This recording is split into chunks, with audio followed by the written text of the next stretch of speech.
Welcome in. It's a brand new Jock Market Power Hour for this week's BMW Championship. I'm Rick Gaming. That right there, Joe Idoni. Hello, Joe. Good to see you. Good to see you too, man. Good to see everyone in the chat here as well. Thanks for coming in. We always, Tom Kim, I need you, brother. Yeah, we all need somebody this week to kind of bring us home through the end of the season. 2 legs left. We will have a contest next week, but the format's a little wonky. So this is one of the last super fun top 50 in the world markets that we're going to have, and I'm excited to talk through the IPO. Yeah, next week will, remind me, it will not use the starting strokes, but the guy who wins the staggered start gets the extra 5 points for the win. Correct. I think you got that right. We may need a little refresher course, but I'm pretty sure you got that right. So basically, if Scheffler starts at -10 and ends up still winning the tournament, you will get the extra credit for the win, even if he doesn't have the lowest total score. So in years past, I believe like Rory won them both, I think. So that's next week's problem. next week's problem, man. What do we got this week? We got a new course to talk about. Yeah, 50 golfers. I'll show you the payout structure in a little bit, but we're playing stock market DFS. The market is heating up right now.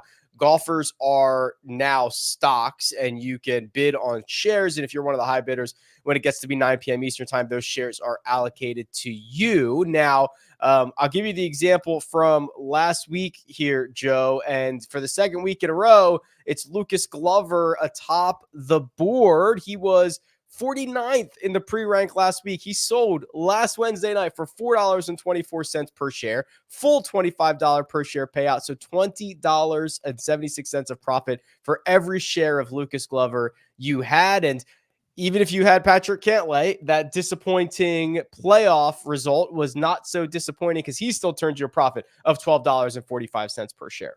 Yeah, absolutely. And some massive jumps there for players like Adam Schenk, for players like Taylor Moore, for players like even someone like Cameron Davis. So you see those big boosts in ROI for some of those lower guys, but a really pretty steady top of the board as well. Obviously, with Rory and Cantlay sort of finishing 2 and 3 there. The pre-rank always matters, especially in weeks when the payout splits are a little bit greater, when we sort of shrink the fields, when you go from 20 to 18 and so on and so forth.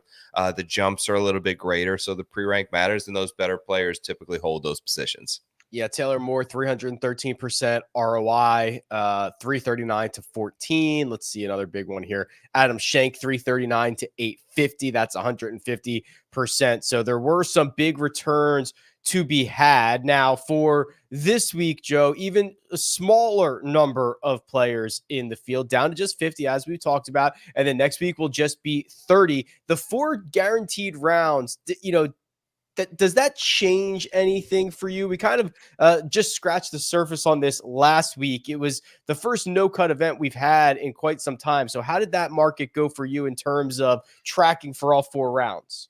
Yeah, we talked a little bit about it. I think it's more so on a case-by-case basis to me. I do think they're in their card and immediately trying to figure out their positioning and what effects the last groups coming in are going to have on that. So I think the players, it matters to them. I think those guys flirting with that line to get into the top 30 is obviously a massive bonus that they will have an eye on. I don't know necessarily that it affects too much of plays, with the exception of maybe 1 or 2 guys down the stretch either throttling back or potentially playing a hole a bit more aggressive than they normally would. But I think full attention is going to be devoted to this golf course and figuring out a way to score here. Only 4 players, I believe, in the 2020 edition were able to finish under par. So a difficult major championship-esque test may be on the slate for them this week, and it's got to have their full attention undivided to playing 18 holes. Yeah, the North Course at Olympia Fields, and I want to kind of pick your brain on that because, so often on the schedule we get a staple, especially this time of year, right? The Wyndham Championship we've seen for so long. TPC Southwind, one form or another, has been on the schedule for so long. Just one edition of this golf course showing up 2020. And it was what, 3 years ago? It was a different field. A lot of these guys left for live. It was a larger field. How much are you looking back at what we saw in 2020 and trying to help make decisions for this week? Yeah, it's funny. My brain probably works in weird ways, but the way that I've kind of assessed it is on these courses where we only show up every 5 to 10 years on, we tend to look back and put more emphasis than we normally would on that 1 week. Versus if we have an event that's held every 5 years, we will take an aggregate of what happened over those 5 years and have a pretty good baseline. My gut tells me 2020 was kind of the extreme, right? The conditions lined up perfectly. You had a superintendent on his way out who wanted to absolutely push the limits on that golf course and firm and fast and really sort of test the players. And they responded well to it. For the most part, the players were thought it was extremely fair and enjoyed the challenge. But we know how fine that line is between doing that and taking it too far and having them sort of ridicule and rebel against the course. So I think I'm inclined to believe that was probably a little bit more on the extreme end. And we do see a little bit better scoring this week, giving some of the rain that's in the area, giving a new superintendent in place, top 50 players, the field limits a little bit. What are your thoughts on it, though? Where are you at? Yeah, so this golf course, at least today on Wednesday, was still fairly receptive. The greens were receptive. They've gotten a lot of rain there this year. That's different than what it was in 2020. Now, I do, we just saw Colin in the chat talking about the weather on Thursday. I think the weather on Thursday is kind of a crapshoot. There's a lot of wind in the forecast. There looks like there might be an hour or two where you could get some decent precipitation. I don't know if that is going to stop play, push play, do preferred lot. Like, you know what I mean? I just think it's going to be kind of a weird Thursday. I wouldn't be surprised if whether they start late, whether there's a delay at some point, something, they'll get it in because there's only 50 guys and all that stuff. But I think it's going to be a weird day in general, a little chaotic. Yeah, and as we saw last week with less players at them having to get on and off the course, it allows them some flexibility to do different things with holding off in terms of a slight delay, with staggering different sets of tees. They have that flexibility, and ultimately with only 50 players, they're more bunched up in general. So you're not going to have one guy teeing off at 7 a.m. and one guy at 3:30 p.m. They're all pretty close together. So for the most part, the way I'm kind of handling it is whatever conditions player A is going to have to face, player B is going to be playing the course in very, very similar shape. The bids are rolling in. Tommy Fleetwood, Sam Burns, Russell Henley, JT Post, and Lucas Glover getting bids within the last 2 minutes or so. We'll continue to see those roll in before 9 p.m. Eastern time, which is about 35 minutes from now. If you want to get involved, the code you're looking for is POWER. There's a link in the description. That'll get you a deposit bonus. The game that we like to play is called Bullish or Bearish. We've identified 4 golfers for tonight in which we want to take a little bit of a deep dive into and determine whether we are bullish or bearish. Another close call last week for Tommy Fleetwood, Joe, seems to be a trend as of late. T3 in Memphis, T6 at the Scottish Open, runner-up at the Canadian Open. Lots of good play. Hasn't been able to break through. Are you bullish or bearish on Tommy Fleetwood? Yeah, he's been breaking through in Jock Market though, and that's what I kind of wanted to focus on. And Tommy's a guy who I feel like I made the joke earlier today. I feel like I've been in the trenches with him like for the last month and a half, and I'm not leaving because we're close to winning this war, and I can feel it. But even so, he's producing numbers on Jock Market over the last 10 markets. Of all players that average over a $5 IPO over the last 10 markets, he is the number 1 ROI player in the entire field of those guys. He's playing the best I think that he's ever played in his career. He's top 10 right now in the FedEx Cup. He was in the final group of a major championship. He was very close in last week's event. He was close at the Scottish. It's just you can only linger so long, I feel like, with such a talent level before you break through. But even another 4th place should go quite a long way tonight. I'm going to be bullish once again on Tommy, who's returned you a profit in 8 of the last 10. Yeah, I'm glad you mentioned it. Close. That's not true in the Jock Market. He's doing it in the Jock Market. Yeah. There's no such thing, right? Because 2nd, 3rd, 4th is all very, very good. It's only our perception around golf wins that says Tommy Fleetwood is close. He hasn't won yet. If he finishes third in every event for the rest of his life, the jock market returns will be great. The outright returns will be nothing. So that's the big difference in this game. And you see it. I mean, triple digit returns on a regular basis. The stat profile, which I'll admit, he's probably not going to gain 5.5 strokes putting again. That was one of his better performances of his career. But like, there's a lot to like here. It's a well-rounded game. I think Tommy again, just be top 10 Tommy. That's usually used like almost derogatorily. It's like great here in the jock market. Great, the jock bar. Yeah, if he's in that $6-7 range once again, I'll definitely have a piece. Speaking of guys who get the top 10 moniker, how about Tony Finau? And he is in the midst of a struggle right now. One kind of bright spot as of late, Joe, it was the T7 at the 3M Open, but a horrible week around TPC Southwind in which he had the worst putting performance of his career. Are you bullish or bearish on Tony Finau? You know what? I think this might be a bullish spot for me on Finau, believe it or not. The ball striking has not been bad. Like when you sort of filter things out, looking at more difficult scoring conditions and tests that I think is ultimately going to be required this week, it's usually beneficial for Tony Finau. He lost 8.2 strokes putting. That's hard to repeat. It's just as hard to repeat that as it is to repeat plus 8.2. So I think it could flip. He putts best, I think, in the Midwest, where he was able to rack up a couple of wins on these bent grass greens. He had a good finish here back in 2020, I believe a top 5. So I'm going to go bullish, and what I think you could ultimately get a good price on Finau. Where are you at? You're a good man, Joe. I can't get there on Tony Finau. you are an optimist. You are, going to battle with Hunky Tony here. This is, I don't know, man. I just wish I saw. You're absolutely 100% correct that he will not have as bad of a putting week again, right? I mean, you're right. It would be hard to do that again, but he has been a loser with multiple strokes there routinely as of late, which is kind of the thing that made him so good for the last 12 months or so. I need to see something from Tony. I'll be late trying to get back in on this. So I hope I'm wrong. And I'll tell you what, the only thing that makes me a little bit worried is if we are using that history from Olympia Fields. I mean, he finished 5th here. And I think if you flash me back to 6 months ago and say, take this Tony Finau, and now they're going to play, if they played this in March, I would have bet Tony to win this thing. You know what I mean? It's just, I don't know how much I should be putting on the recent stuff, but I'm putting a lot on it. Yeah. Is there any sort of, we talked about trying to get into the top 30. Is there any sort of like Ryder Cup incentives that you could see being a positive for someone like Finau or even Sam Burns or Fowler this week, or kind of the 3 fringe guys? Yeah, I think if any one of those guys wins, they've probably made the Ryder Cup team. If they, I don't know if, second, I don't know what the point situation is, but those are guys that would benefit from making a lot of money this week because money translates to Ryder Cup points. That would get you on the team. Yes, I for sure that incentive is there. Yep. Who we got next?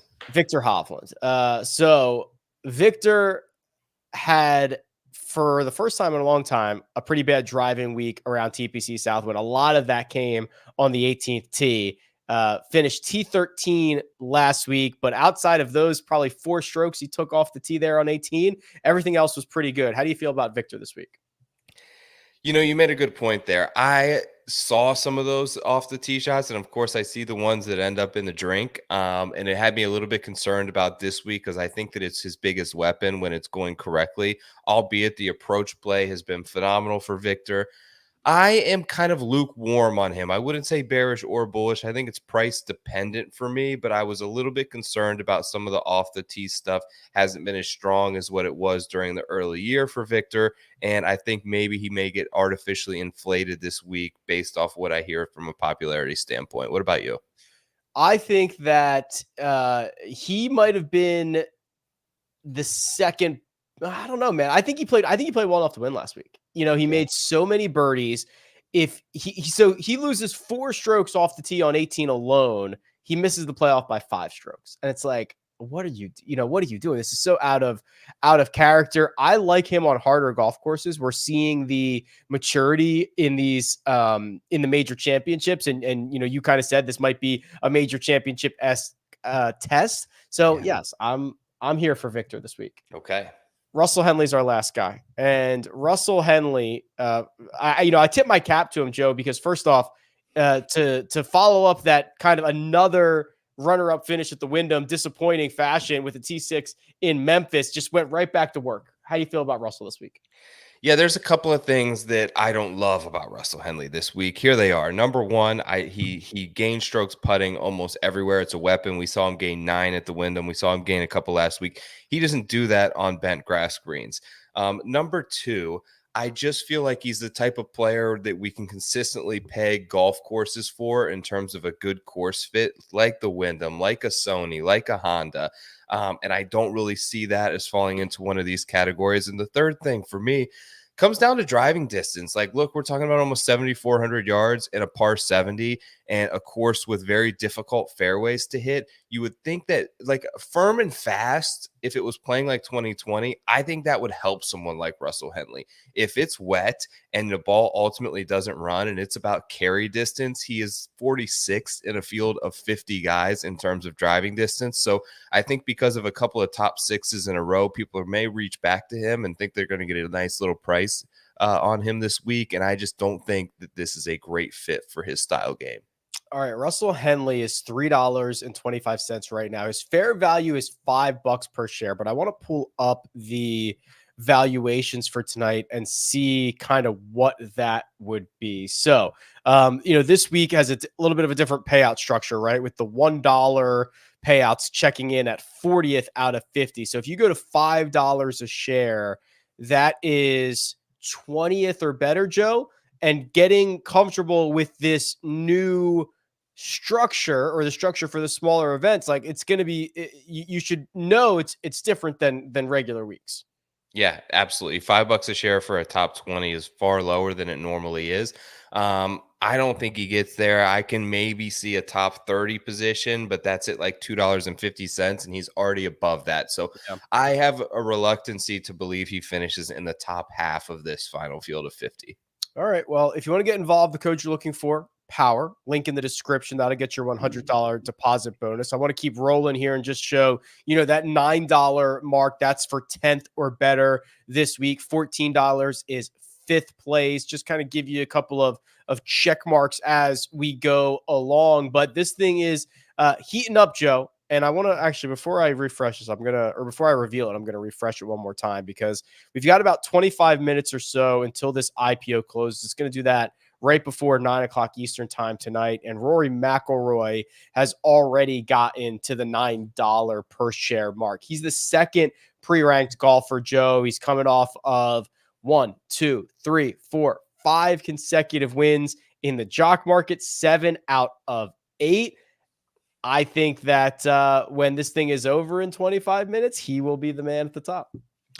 That's interesting, because I don't know how many that he's been there. It seems like it's been Scotty or Rahm mostly this season. I actually like Scotty Scheffler a little bit more this week. I think he had, and you were quick to point out, maybe his worst putting round ever. Was that correct last week in round 3?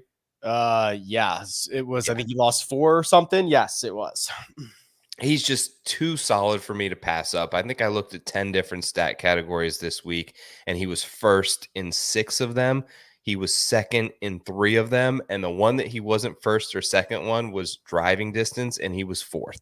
So he checks every box for me. I think it's his aligning, and this is my time to maybe make a stand on Scotty, particularly if you think you can get a good price, because Rahm's going to get some course history love. He's going to get people that want to bid on him here. Rory's going to get the recent form love. Maybe we get a little bit of a, shave 50 cents off a price that we normally would pay for Scotty this week. Well, it's been a long time since he's been a loser in 2 straight. That's what Scotty Scheffler has done, the man who has dominated the Jock market this year. So he is the number 1 pre-ranked golfer, which is important, Joe. That breaks all ties. There is no one in this field, not any one of these other 49 golfers, that if they tie in a position with Scotty Scheffler are going to get a better payout than him. That alone is valuable, and you're looking for that bounce back, that pendulum to swing.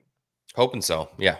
All right. John Rahm, 827. These are the big three leading the way: 1, 2, and 3 in the projected rank, 1, 2, and 3 in the price right now, and likely to be 1, 2, and 3 when this thing shuts down in about 20, 25 minutes or so. That next tier is Patrick Cantlay and Victor Hovland. We've spent the oxygen on Hovland. Let's spend the oxygen on Cantlay, coming off of a playoff loss last week to Lucas Glover.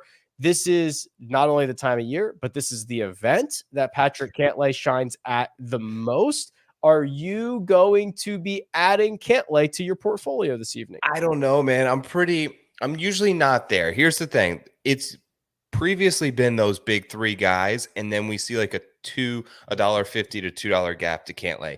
Judging by the odds markets this week and some other DFS formats, I don't think that we get that. He's about 10 to 1. Rahm's about 10 to 1. I think that they're going to be similarly priced, especially given the fact of how he performed last week, even though he dumped one in the water on the first playoff hole to kind of make it anticlimactic.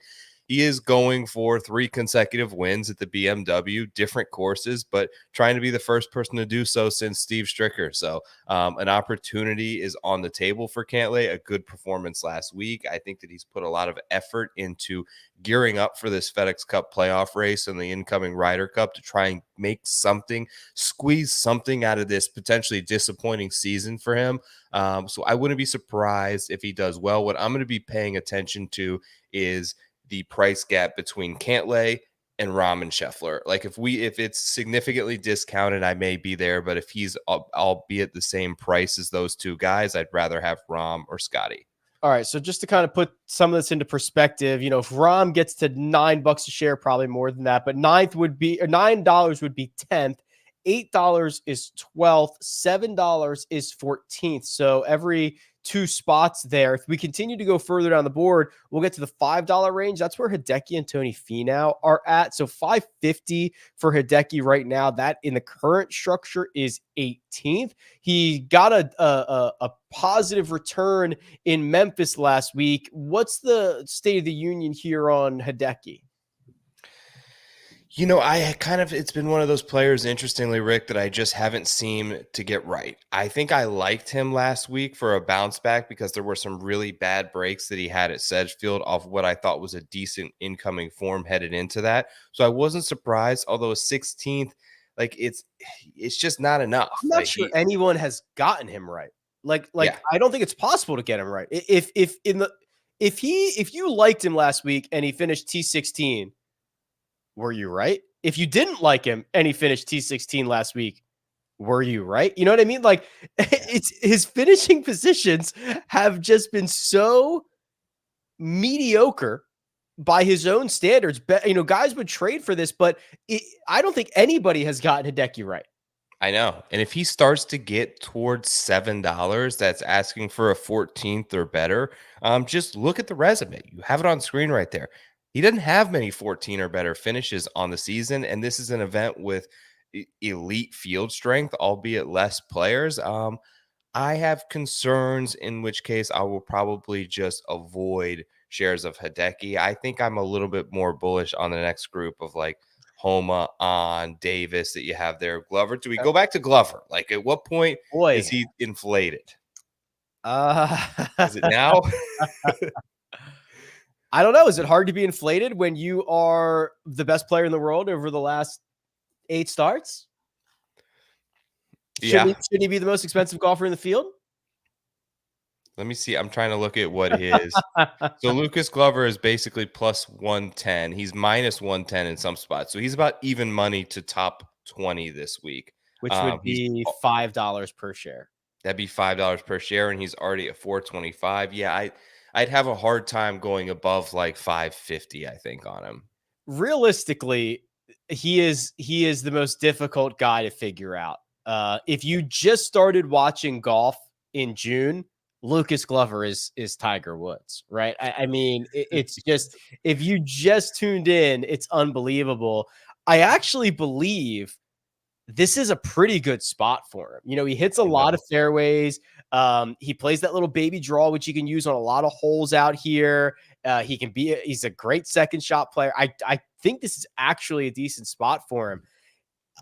The things that I worry about, I can't quantify. Is he gassed? Is he like no way he can stay this hot? Like all the things that I worry about, I don't have any way to quantify. So I don't know.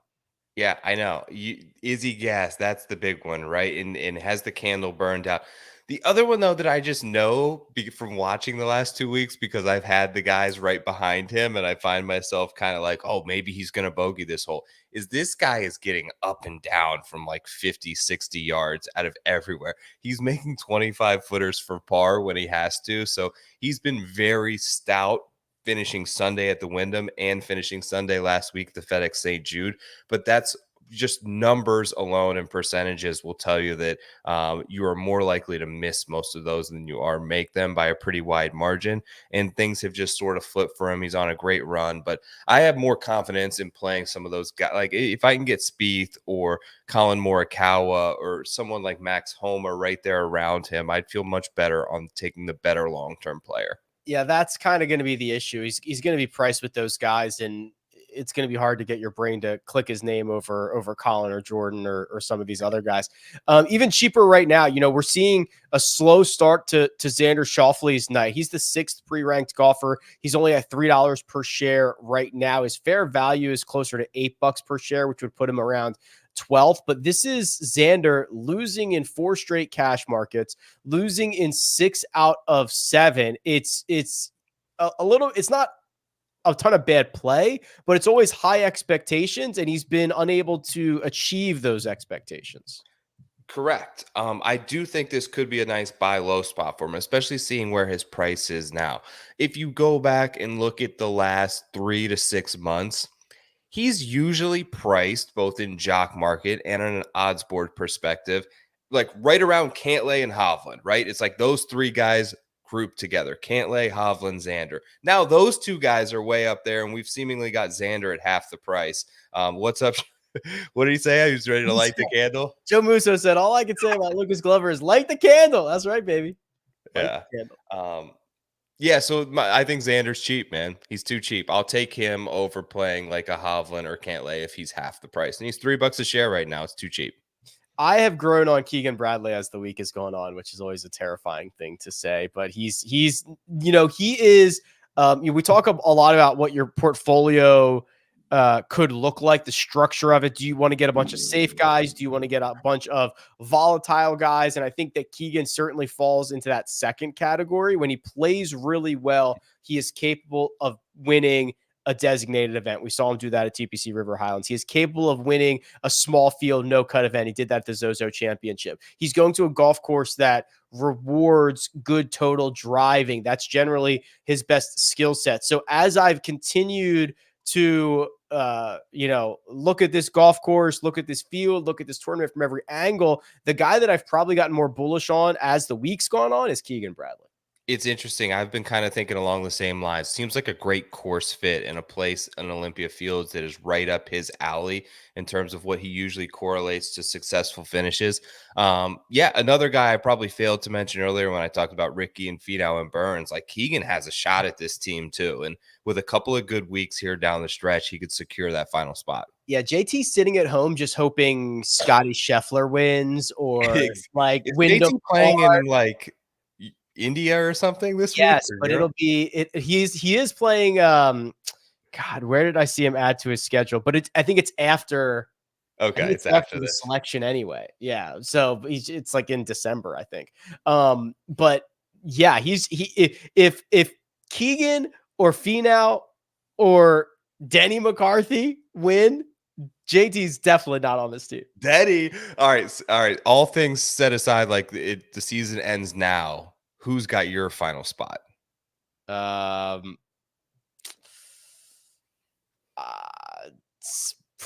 don't mind Glover. It's not JT. I got JT. I would take so it's the 6 that are qualified. Then I would take Young, Homa, Spieth, Keegan. That's 4. Fowler is 5, and Homa. Did I say Homa? You did. Who else am I missing? So you have Homa, Spieth, Fowler, Mm-hmm. Cam Young. Now I'm gonna have to look up the rankings because there's somebody I'm missing here. Xander. Xander's out of the top 6 right now. Then Xander. Yes, correct. Yeah, Xander 7th. Yeah, that's the guy I missed. Yeah, that's my team. So Lucas Glover's not on my team. Justin Thomas is not on my team. Catch you later. I just refreshed the board. I flipped this around and we've got the top 10 golfers here.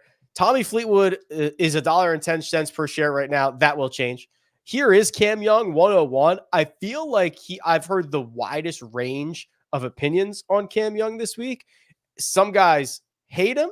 He's been a loser in 2 straight markets. The results are, missed the cut to 3M and a 31st at the FedEx St. Jude. Others are like, no, this is the best golf course for him. Where do you fall on the Cam Young spectrum for this week? I don't know, because there's a lot of golf courses that are good for Cam Young, right? And some of them in particular, he's seriously underperformed at. He's underperformed at Quail Hollow, where his caddy had all the info there and he had played well in the past. He underperformed at Oak Hill, where he should have been, it was like a home game for him that people were sort of touting up. These really sort of long, difficult golf courses, he really hasn't had a lot of success on. He showed up at Royal Liverpool like he did at Open Championship. He showed up at an easy, shorter track in the John Deere.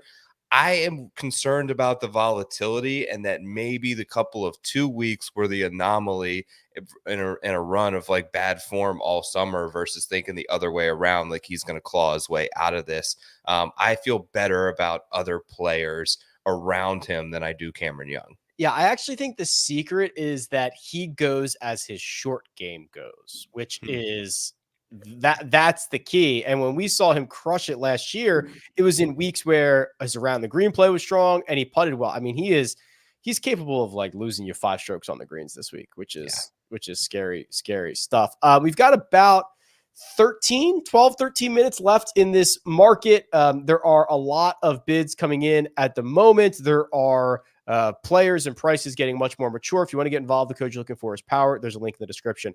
We started this show because we just saw Chris saying, "Yeah, Tom Kim, I need you, brother." Well, here's Tom Kim, who hasn't moved off $1 per share. I'm sure he will shortly.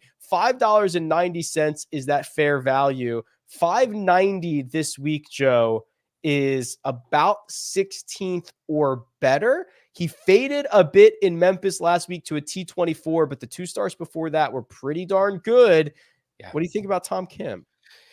Last week we talked about such an unknown with him, right? Because he withdrew from defending his title the week before, and there wasn't much that we could really expect 4 days later. He played pretty well. The approach numbers were level, which you don't really expect for him. He gained a little bit with the putter. Obviously, going back to the Open Championship, those weeks where he's really in contention, he has a really hot putter. He gained like 1 million strokes at the Wyndham when he won. He gained 8 strokes at the Open Championship. He did that the week before as well, almost 5. So a lot of it hinges on that for me, which worries me. The other concern for me is like I talked about, the softness of the golf course and it playing, I think, a little bit longer than some may expect coming into this week. I like the added pop of having someone with a little extra driving distance. How quickly the shiny new objects fade, right? Ricky Fowler, $1.10. Wyndham Clark, $1 per share. Their fair values are about 613, 636, which would be 16th or better. Let's assume you can only buy shares of one, Joe. Ricky Fowler or Wyndham Clark, where are you headed? That's tough for me, man, because I bet them both this week. Well, good for you. I think I feel better about Ricky. I think that he's been a little bit more. I feel like the floor is higher with him. I like how his sort of filters out with difficult scoring conditions, narrow fairways, things that I think that this golf course possesses. But Wyndham Clark has really big upside for me. I'm really okay with writing off the T66 last week on a golf course with water on the holes, on 14 of the holes, and it coming into play often. I think he just got bit a couple of times. You don't lose 6.4 strokes on approach randomly out of nowhere on a course like Olympia Fields, right? I think that if you're striking the ball really well consistently, this is a place that rewards great iron play. You're going to have to get up and down around the greens because that rough is thick. If it's rained, it's probably grown up a little bit throughout the week, and it's just you miss a lot of greens out here, so you're going to have to get yourself up and down for par quite a bit. I think both players are proficient at that. The bottom of this board So golfers ranked 40th to 50th are Brendan Todd, Adam Svensson, a handful of others, Kurt Kitayama. This is what we would consider the penny stocks for this week, all hovering in that $2 to $4 range. Fourth for $4 for this week is 24th or better. Is there a name here that you would consider making an investment in?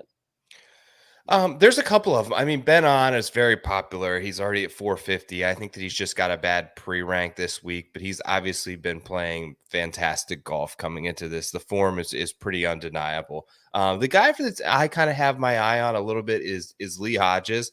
Got the win in the Midwest a few weeks ago at the 3M Open. Had been playing pretty solid before that. Even went over to Scotland and got a top 12.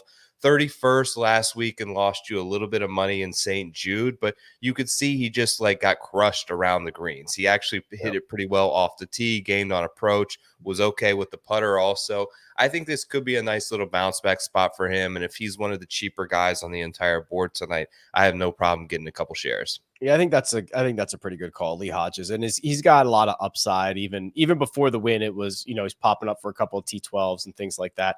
How about this? I think the last range we haven't really talked about is the 30 to 40. So this is your Emiliano Grillo, Eric Cole, Seamus Power, Cam Davis, who's been playing a lot better.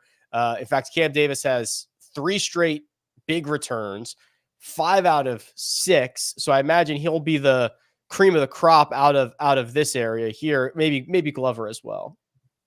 Cam Davis is that guy for me. I think, I expected Eric Cole to be performing a lot better in Jock Market, but he's lost in 4 of his last 5.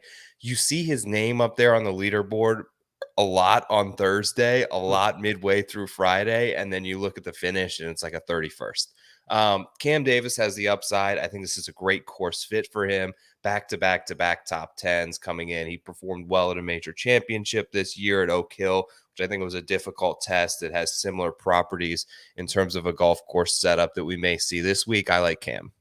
Okay, well, listen, we are in the home stretch. We've got about 7 minutes or so until this IPO closes. I'm going to let Joe go do his thing, build his portfolio, come back and see what he can muster up in terms of some golfers. But any final thoughts, Joe? I feel like we've talked about the majority of the field already. This is great.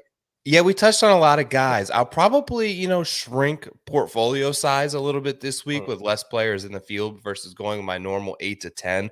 I'll probably be more in the 4 to 5 range is where I expect things to pan out. Obviously, these last 6 minutes here, things move very quickly. But, a ton of big names. Everyone is seemingly right now, like in this big group of $9 to $3, every player in the field. So there will be a lot of decisions to make down the stretch.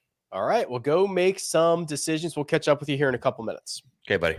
All right, I will take you the rest of the way. Again, this IPO is going to close around 9 p.m. Eastern time tonight, but then live trading begins. If you see a number on somebody that you think is crazy, you could short it and you could play things that way. So lots of opportunities here in this market. And with a couple of minutes to go, Rory McIlroy and Scotty Scheffler are both over $9 per share. Rory at $9.25. So that is right between 9th place and 10th place. 9th place would pay out $9.50. So that's what you're asking Rory McIlroy to do at this price. Same with Scotty Scheffler at $9. John Rahm, as of this moment, might not last very long, has been passed by Victor Hovland. $8.65 for Victor, $8.35 for John Rahm. $8.50 this week is 11th or better. Patrick Cantlay at $8. That's right at 12th or better. And then there's a gap to everybody else, $1.25 gap. We haven't talked a lot about Terrell Hatton. He's got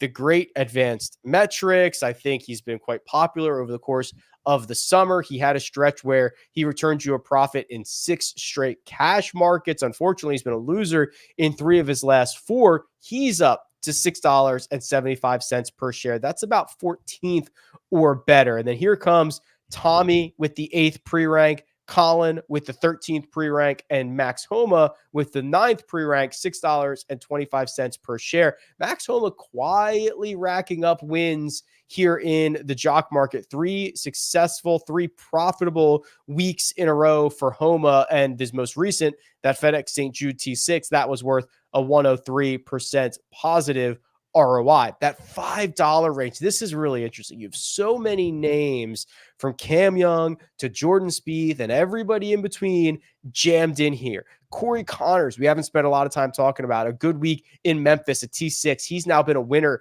in the jock market in 3 out of his last 4. He's at 536. 550 is 18th or better. That's the benchmark that you're looking for out of Corey Connors. That's his fair value position for tonight. A little bit further down the board, where's Keegan Bradley? 498. His fair value tonight is 579. So at 498, you're asking him to finish 20th or better. 20th or better in a 50-man field. Same thing for Lucas Glover. He's at 475. And Brian Harman, again, how quickly we forget. Brian Harman wins the Open Championship, gets off to a little bit of a weird start in Memphis, plays well after that, T31, and nobody wants to touch him. He's been a winner in 5 of his last 6 jock markets, cash markets, and his worst one is the one after he probably drank a lot out of a claret jug. I think I can give him a little bit of a pass for that one. 8:56 p.m. Eastern time. I'm going to refresh the big board and make sure I have the most up-to-date numbers here. Will we get someone across $10? Well, they're going to try. Rory McIlroy, Scotty Scheffler, extending. Both of them, 976. They're now $1 more than everybody else. Victor Hovland, 875. So look at this. It's a 2-man race to the top of the board. Rahm, who has been the king of the jock market so many times, is actually 4th right now. Where's the movement we're seeing? I think I just saw Sung Jae jump up to $5.86. He's now been a winner in 3 of his last 4 markets. His results are starting to stabilize, starting to look a lot more like his true self. At 586, he needs to finish about 16th or better. A little bit of a slow rise on Russell Henley, $5.30. He's got a real bad pre-rank this week, 29th. No fair to Russell Henley, who's been a winner in 2 straight and a winner in 6 of his last 8 cash markets. Let's look at the bottom of the board here. Hoagie is the cheapest golfer you can get right now. He makes 3 birdies in a row on the 70th, 71st, and 72nd holes to get himself into this event, but he was still a loser last week, but he has returned you a profit in 2 out of his last 4. He's $2.80. That is 28th or better, approximately, to turn a profit for Tom Hoagie this week. The rest of the bottom of the board are all in the $3 range. Hoagie's the only one below $3. You can get Eric Cole for $3.69. You can get Adam Schenk for $3.53. Schenk is a boomer bust type of golfer. Look at this. Every event dating back to the Charles Schwab, he's either lost you money or he has returned you a triple-digit ROI. Nothing in between for Adam Schenk. If you're looking for that type of volatility in your portfolio, you can get it. It's right there at $3.53 per share. Jason Day, since that win, things have not been good. He lost for big losses for 4 straight, had a great Open Championship, and then he lost big at the FedEx St. Jude. So what version of Jason Day are we going to get? $4.56. That's 22nd or better in this 50-man field. Matt Fitzpatrick has really fallen off a cliff. He's been a loser in 4 straight. He's been a loser in 5 of 6. He's been a loser in 7 out of 8, 6 out of 8. Really tough run for Fitzpatrick here. I don't know if he's tired. I don't know if he's hurt, but the results are not coming in. We've got probably less than a minute to go. I'm going to try to refresh this one more time and see when this IPO closes. It'll close at it. Oh, it just closed. Is it done? I think it is. You okay. tell me. Yes. Yes? Yep. So when I go to refresh and everything kind of shifts over, I was pretty sure it was shut done. it down. Yeah. All right. IPO is closed, which seemed a little bit early because I think it just turned 8:59. Yeah. Still showing 8:59. Yeah. Yeah. So that was a little bit early. We will let the dust settle here and find out what the final prices were, what all the portfolios that we got. But Joe, when you are ready, let me know when you have your portfolio over. Yes. I am ready. I have at 1095. I was watching closely for that thing to close. That's why I didn't see it. I have shares of Scotty Scheffler. Love Scotty this week. It's essentially asking him to, let's see. Essentially asking him to finish 8th or better. Okay. Right? 7th or better. His top 10 odds this week are minus 450 in some spots. So it seems like pretty good value there. Rom is also 9.95, so just under $10 a share. His top 10 odds are minus 330. Wait, did you I get like, both of them? yeah. Oh, nice. Wow, 2 guys at the Yep. top. Okay. Got both those guys in the sort of mid $6 range. Ricky Fowler and Colin Morikawa. We didn't talk about Colin too much. We were both pretty high on him last week, and I Yeah. think that he had a very quiet but good T13. He's able to squeeze into the top 10 this week, and I'll be happy. The one I feel really good about is $4.86 on Justin Rose. So that was my final play of the guys that I bought shares of, and I have a short this week, Rick. Oh, those always work out beautifully for us. Who'd you short? Always, yeah, always work out great. I shorted Russell Henley. I talked about not liking him. I shorted him at $5.50 this week, meaning basically if he finishes inside the top 17, I will lose money. 18th or worse, and I will be okay this week. I think he finishes in the bottom half of the field. And the worse he does, the better Joe does, the better that Russell does, the worse that Joe does. That's how that works. Flip everything. Rooting against players, man. There we go. It's always great. I forgot all about these. I put these bids in 6 hours ago, 7 hours ago, and I got Adam Svensson and Nick Taylor. So I got your guy. I got a couple of Canadians. I got the Canadian portfolio for the BMW Championship. You sure do. Very similar player profiles as well. I like both of them. Good luck. They need to finish. So I got Svensson for 359, Taylor for 333. So they need to finish about 26th or better. So beat the top half of the field.